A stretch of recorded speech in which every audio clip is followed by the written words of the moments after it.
In 1550, a small book emerged from Geneva that would reshape how millions of Christians understood their daily walk with God. It wasn't originally a book at all. John Calvin had written 5 chapters for his massive theological work, The Institutes of Christian Religion, but these chapters on Christian living resonated so powerfully that they were published separately as the Golden Booklet of the True Christian Life. Here was something different. Not abstract theology, but a practical roadmap for living out faith in the messy reality of 16th century Europe, and it still speaks today. Picture Geneva in the 1550s. The Reformation has split Europe. The medieval world is collapsing. People are asking urgent questions. If we're saved by grace through faith alone, not by religious rituals or monastery walls, then how do we actually live? What does a Christian life look like when you're not a monk, when you're a merchant, a mother, a magistrate? Calvin faced critics on both sides. Catholics said Protestants had no moral compass without the Church's authority. Radical reformers said if you're truly spiritual, you abandon worldly concerns entirely. Calvin's response? A vision of Christian living that was both deeply spiritual and fully engaged with the world. Calvin begins with self-denial, but not the way you might think. This isn't about hating yourself or thinking you're worthless. It's about a fundamental reorientation. We are not our own, Calvin writes. We belong to God. Everything flows from this. When you truly grasp that your life isn't about your own glory, comfort, or achievement, but about God's purposes, everything shifts. Your talents, not for self-promotion, but for serving others. Your possessions, held loosely as a steward, not clutched as an owner. Your reputation, secondary to faithfulness.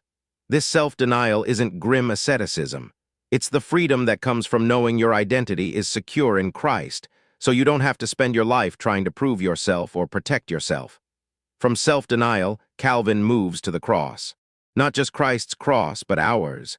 Jesus said, "Take up your cross and follow me," and Calvin takes this seriously. The Christian life involves suffering, not the suffering we bring on ourselves through foolishness, but the suffering that comes from living faithfully in a broken world.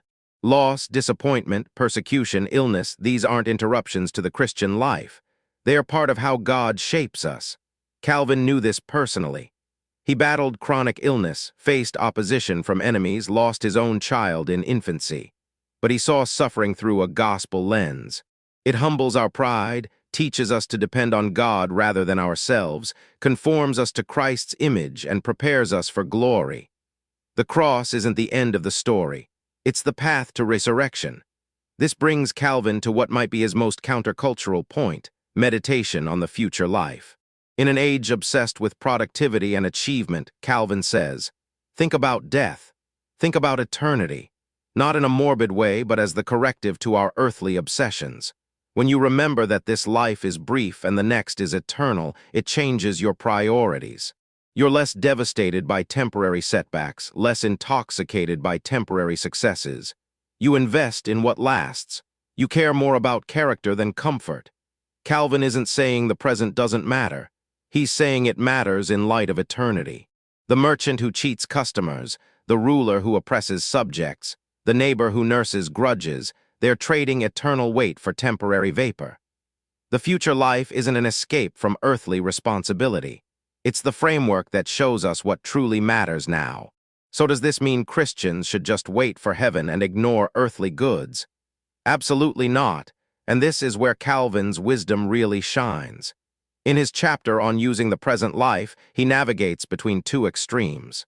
Some people think spirituality means rejecting all pleasure, turning life into a joyless slog. Others plunge into indulgence, using God's gifts without any thought of God. Calvin's path?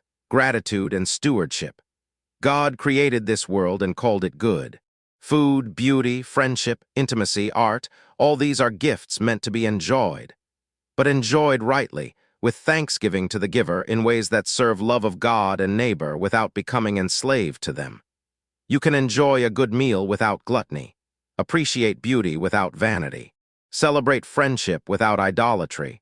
The key is holding everything with open hands, receiving each day's blessings as grace, not rights. What emerges from these chapters is a vision of integrated Christian living. You don't need to be a monk to be holy. You don't need to withdraw from the world to be spiritual. Instead, you bring your whole life under Christ's lordship. Your work becomes an offering. Your relationships become opportunities to love as you've been loved. Your suffering becomes participation in Christ's cross. Your joys become foretastes of eternal celebration. Your daily choices become acts of worship or idolatry, depending on whether they flow from self-seeking or from surrender to God. Calvin demolishes the sacred-secular divide. There's no compartment of life that doesn't matter to God, and no compartment where God's grace doesn't reach. Calvin fills these chapters with practical wisdom that feels startlingly contemporary. On ambition. Let us not grasp at things we don't have, or eagerly pursue honors and positions, or scramble after wealth. On contentment. Those who have learned to look to God for everything they need will be content in whatever situation they find themselves. On handling criticism. Let us bear patiently the reproaches of others, knowing that we deserve far worse from God. On generosity. Whatever God has given us was not given just for ourselves, but to benefit our neighbors. This isn't abstract moralizing. These are battle-tested principles from someone who faced real opposition, real disappointment, real temptation, and found that the gospel actually works in daily life. Why did this little book, pulled from a much larger work, become one of the most beloved pieces of Reformation literature? Because it solved a problem people were desperately trying to figure out. The medieval church had created two tiers: the spiritual elite, priests, monks, nuns, who pursued holiness, and ordinary Christians who just tried not to sin too badly. The Reformation said no, all believers are priests, all are called to holiness. But what does that look like? Calvin showed them. Holiness isn't geographic, moving to a monastery, or ritualistic, performing certain ceremonies. It's a matter of the heart's orientation. Do you belong to yourself or to God?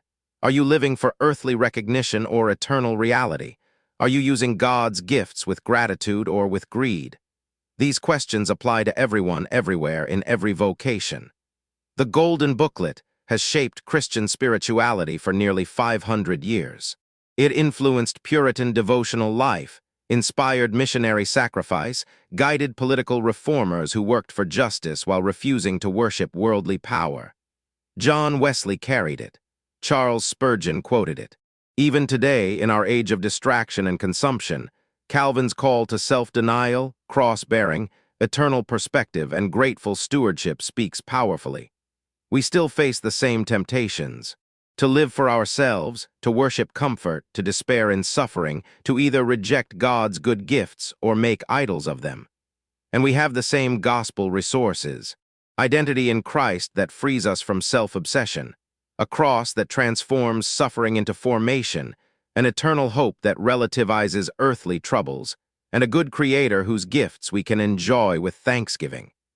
Calvin ends his booklet not with rules but with vision. He paints a picture of the Christian as a pilgrim, someone passing through this world toward a better country. Not detached or disengaged, but purposeful. The pilgrim uses the world without abusing it, enjoys the journey without forgetting the destination, serves others along the road, and keeps their eyes on the city to come. It's a beautiful integration, deeply spiritual and fully human, joyfully engaged with creation, and passionately devoted to the Creator, realistic about suffering and hopeful about glory. This is the true Christian life, not a list of do's and don'ts, but a whole orientation of heart, mind, and will toward the God who gave himself for us in Christ. In a world that constantly tells us to live for ourselves, to seek comfort and avoid suffering, to grab what we can while we can, Calvin's 16th century wisdom sounds revolutionary. We are not our own. We belong to God. And in that belonging, in that self-denial, in that cross-bearing, in that eternal perspective, in that grateful use of earthly goods, we find what we were always looking for: a life that's truly life, abundant and meaningful, now and forever. The Golden Booklet remains golden because the truths it contains are timeless. The gospel transforms not just our eternal destiny, but our daily existence, turning ordinary moments into opportunities for worship, ordinary suffering into participation in Christ's work, and ordinary pleasures into previews of eternal joy.